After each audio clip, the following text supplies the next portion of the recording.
And joining us now here from the NAFB convention, the National Association of Farm Broadcasters in Kansas City, Missouri, Lars Deeren with Earth Optics, their CEO. Lars, great to catch up with you, sir. How are you? Yeah, thanks so much for having me. I appreciate the time, Lars. Let's jump in. Let's talk about Earth Optics. I think just to start, let's give folks a little bit of a background on the company. Can you talk a little bit about some of the things that you guys do with Earth Optics? Yeah, absolutely. So we've been around for about 4 years. We're a soil mapping company with an emphasis on mapping. So what we do is we wanted to make soil measurement significantly lower cost, but much higher resolution. When we talk to growers and ask them what they're, how can we make soil measurement better?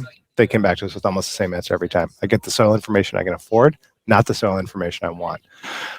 So we really set the goal for ourselves is how can we dramatically improve soil measurement resolution, but lower costs. And so what we do is we still use soil samples, which is the gold standard for how you measure things on a field, but we use far fewer of them because we also drive over the field the side-by-side equipped with sensors. We bring in satellite data, and then we use machine learning to actually take the soil sample and train the rest of those sensors to be able to make a complete map of whatever soil attribute the system was trained on. So we use that platform actually for compaction, carbon, fertility, and soil health mapping. And the value proposition is pretty straightforward. It's the same for all of them. With far fewer soil samples, you get a much higher resolution map of anything you want to see in your soil. Well, and I think as well, when it comes to, looking at our soil, I'm sure you were well aware of this, and I know a lot of folks are. Soil from farm to farm is different areas of the country, et cetera. You could even go across the road and maybe have a slightly different soil type than what one farmer sees versus another. So I think it's really important that you guys are bringing in a lot of great new technology to look at our soil. Oh, absolutely. I mean, so heck, you go 5 feet away and it can be significantly different. Complete different ecosystem on the biological side. So really, we want to just dramatically improve the resolution that we're able to measure soil and not just, one soil sample every 10 acres or 5 acres or 2.5 acre grid. What if we could see everything on, every 5 feet? So obviously we can't always take advantage of that information. But we wanted to be able to put ourselves in a position to be able to go well beyond anything anybody ever imagined. Sure, definitely. Well, and thinking as well, I know there's a lot that goes into it. Carbon is a big topic right now, carbon markets, et cetera. Talk about some of the things you guys are doing in that space as well, Lars. Yeah, absolutely. And I got to tell you that soil carbon markets have just taken off in the last year and a half. Sure. And so we launched this product called CMapper. It does a high resolution carbon map of your field. And I think we've probably captured 50% of the U.S. market for soil carbon measurement in the last year and a half. So it's just been crazy. So often we're doing it for carbon marketplaces or project developers. But I also say we do quite a bit of it directly with landowners and growers. It's a low-cost product, and we've got a lot of folks that just want to start understanding what's going on in the market. And one of the nice things about the way we do it is we can go do a complete detailed map and baseline of all your carbon on your field. You can hang on to that baseline, and then if you choose to enter some of the carbon markets, and we can guide you which ones might be able to take advantage of it, you might be able to use that baseline and at some point in the future. So what we're trying to do is get folks educated on what they got and then give them a chance to figure out how they want to play without having to make a long-term 5-year, 10-year commitment. So we found that's really popular lately.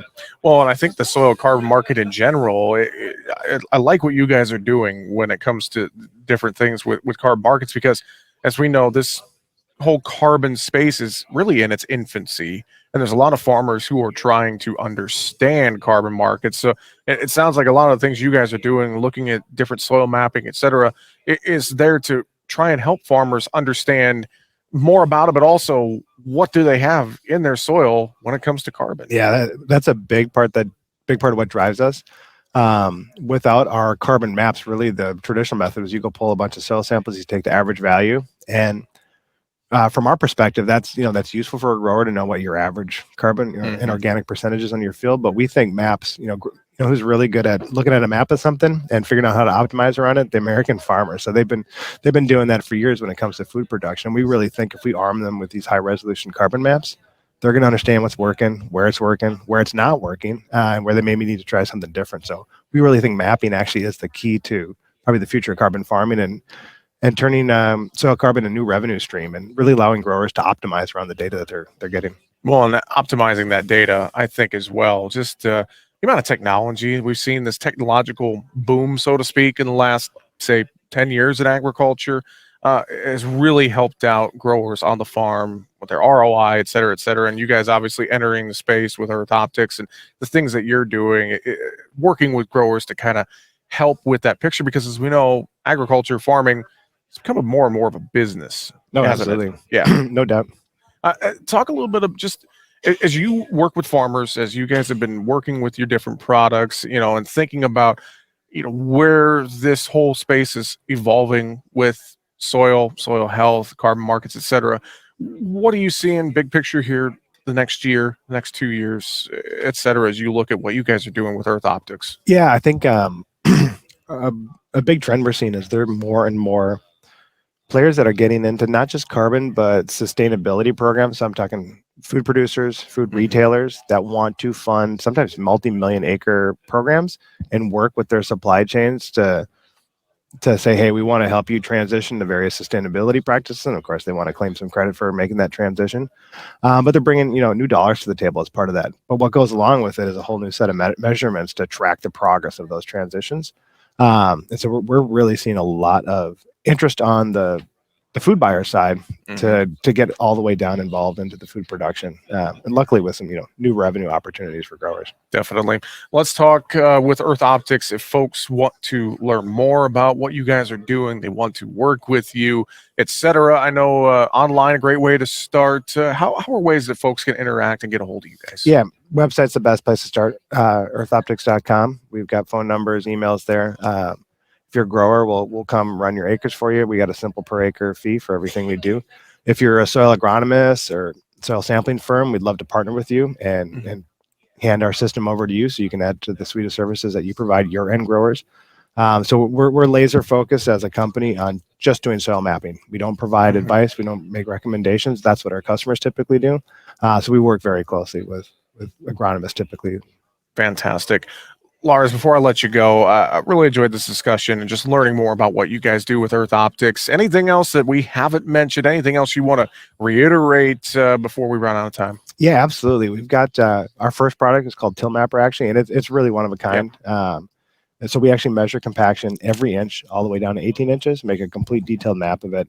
And that's it's been really popular with all our grower customers. And it's used one of two ways. Folks will take a look at the maps and they'll decide which fields they might want to do deep ripping on this year and which ones they want to leave alone. Or within the field, maybe usually what we see is somewhere between 20 and 40% of the field has some significant compaction issues, and often the rest doesn't. So by being able to just go hit those areas, our customers are usually saving between $15 to $40 per acre on not deep ripping soil that is not compact. So it's an instant value, instant ROI. And then the second way is there's some new equipment out there by various producers such as CNH, where you can actually load our maps up into the tractor and have the variable depth tillage prescription automatically executed for you. So you can just guarantee you're getting optimal tillage. You're saving money when the rippers come a little bit higher out of the ground, and you're only targeting compaction precisely where it is. Fantastic. Well, again, earthoptics.com. You can learn more there, earthoptics.com. Lars Dyrud, CEO of Earth Optics. I appreciate the time. Thanks for joining me here at the NAFB convention, and look forward to talking again soon. Yeah, thanks so much, Jesse.